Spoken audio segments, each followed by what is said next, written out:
button.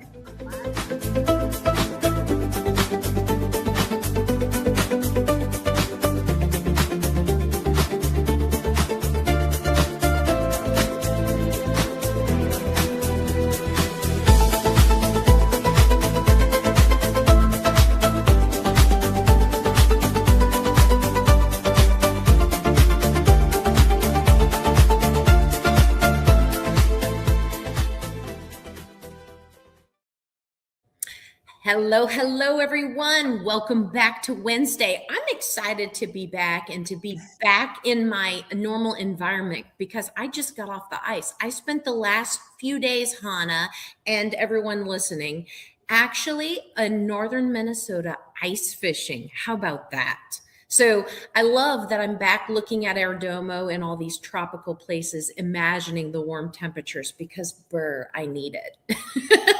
But I'm excited to dive in today. I'm glad to be back. Today, we're going to talk about building a global plan. I can't even speak. A global plan B, right? That's what we're going to talk about. I'm Stephanie Gillison. This is my counterpart, Hannah Maverick. Hannah, let's dive in. You're so much better at the intro than me. Well, I'm glad you had fun ice fishing. I am still in Dubai, still in warm weather, do not want to move. Total opposite ends of It's the earth, right? Listen, it's beautiful. I love it. Keep me in the sun. That's where I thrive.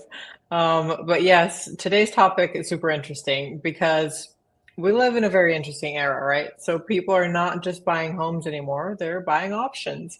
So options to move, to travel freely, to protect their families, and to adapt if any circumstances change, right? So today we're going to break down what a real plan B looks like through real estate and how real estate actually plays a central role in creating it. So let's start exactly there. Why has the idea of a plan B become so important for buyers? Well, look, this is why we opened up and founded Airdomo, because buyers are more globally aware than ever before. They're seeing political shifts, they're seeing economic volatility, they're seeing travel restrictions, currency risks, changes in taxes, residency rules. Look, a plan B isn't about fear, it's about preparedness, right? And so wealthy buyers don't assume something will go wrong. They simply don't want all their options just tied into one place. And so that's why this plan B is a great opportunity. A plan B can also be the plan B of where do I want to spend this portion of my life, or where do I want to spend this next month, right? It can amount to all different types of things, but it's definitely something that people are looking to be more global than more local. Exactly. And that kind of mindset alone changes how people are now approaching to buy abroad. So let's talk about residency for real estate. And this one's super interesting. It's often the first thing that people think of. How does real estate actually support that? Well, because many countries do offer residency pathways and it's tied directly to property ownership. Okay. So, what this means to people is permanent or renewable residency, easier long-term stays in the country that they're purchasing in, access to healthcare and local services. If you become a resident, you will have those options. You will have the ability to, be treated as if you are that citizen there. The ability to live, work, and retire. Right? For some buyers, it's about having a legal right to stay. They don't want to be told how long they can be in that property. They want to determine that, on their own and not be kicked out after a certain amount of time and be in any type of violation, right? For others, it's about creating flexibility for the future. Even if they don't plan to move immediately, maybe it's something they want to do 5-10 years from now. Maybe I wake up tomorrow and decide I want to retire in Greece, and that's 30 years from now, but that's what my plan is.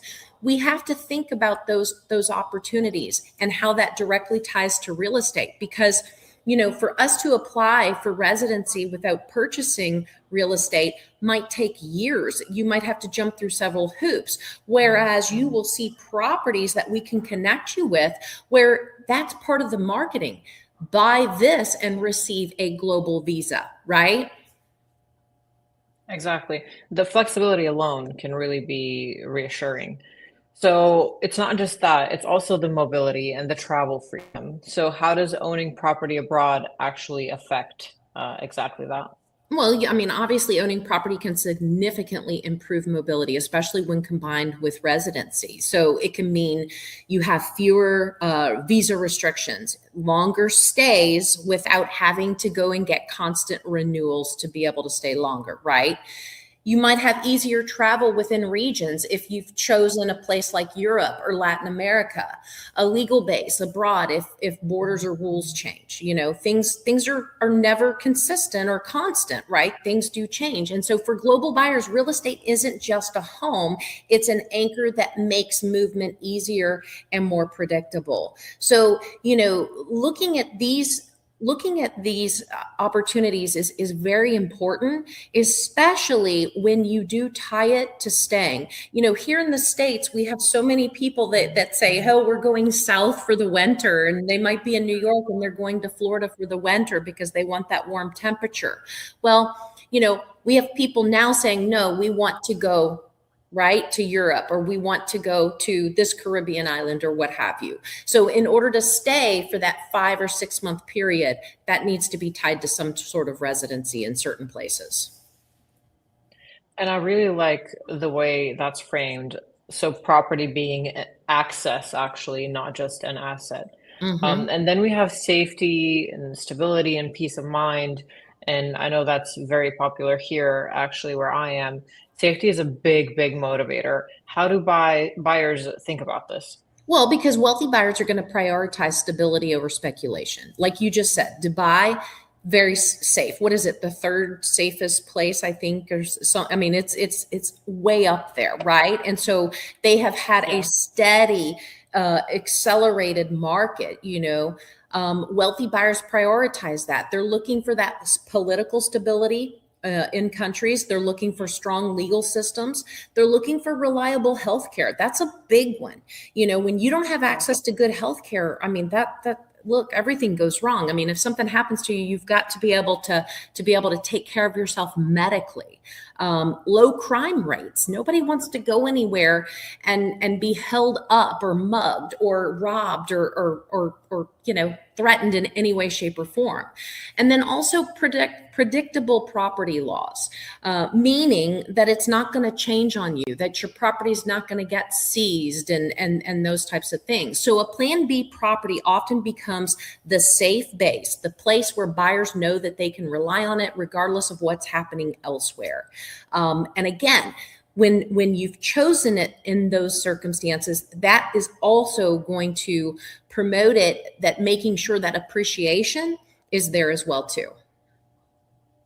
Exactly. That peace of mind is honestly one of the most undervalued returns on investment, and we've heard that from our clients a lot, definitely. So let's talk about optionality, not immediate action. How does building a plan B mean buyers have to move? No, no, no, not at all. They don't have to move. It's just a key point, right? A Plan B, it's an option, Hmm. not an obligation, right? So buyers might visit a few months out of the year. They might rent the property until they need it. They might purely keep it as a backup. They might use it later in life. Like I just said a few moments ago, maybe I want to retire 30 years from now in Greece, you know? So I'm pre-planning that now. There's a lot of times where we have this image, this vision of what we want to do 10, 20, 15 years, whatever the case might be. You know, if you have the ability to buy now, and to use that into the future, just imagine the amount of money that you're saving. Things will appreciate and get more and more expensive. So if you have the ability to buy now and make that your Plan B, whether you end up using it or not, there is ways to work that into your life. And again, that can turn into a rental property, or it can just be that property that you go visit a few times out of the year. Exactly. And now that we have all the reasoning, let's talk about my favorite part, which is always the structure. How do wealthy buyers typically structure that plan B through real estate? Well, you've got to remember we have to have our one primary residence, right? The main primary residence. Then we've got to have a lifestyle, income producing property or properties, right? And then you've got to have that Plan B property, and that's tied to a residency or mobility elsewhere outside of what your normal habitat is. And then each property serves as a purpose. It's not about collecting homes, it's about building strategic coverage. And this building of strategic coverage is a fun way to build strategic coverage because look, there's a lot of phenomenal real estate to invest in. And me being a real estate broker, this is my 27th year in real estate, retail centers, multifamily, hotel, whatever the case might be. There's a lot of opportunity here, but you're never going to go and stay in one of your multifamily buildings, are you? But by goodness, if you're going to go and Yeah. buy a condo in Dubai or a beach house in the Caribbean, you're going to earn income on that and you're going to also take advantage of it too, right? I know I would. Definitely. The structure makes the whole idea feel intentional and not emotional, which is what we always strive for, and what we always talk about. Now, doing things internationally, there's always a lot of misconceptions and common mistakes that buyers make. Let's talk about those. What mistakes do you see that buyers make when trying to build a plan B? Well, the biggest one is buying purely for residency and not even considering the lifestyle that they're going to build there, right? They're looking and saying, oh, if we buy here, we're going to get residency. Let's just do that. But they're not really looking at the environment. They're not looking at what does life look like there, okay? And then also choosing the cheapest option without the long-term demand. You know, you get what you pay for, right? The cheapest home doesn't Yeah. mean it's a good deal. It just might mean it's a, not a great house, right?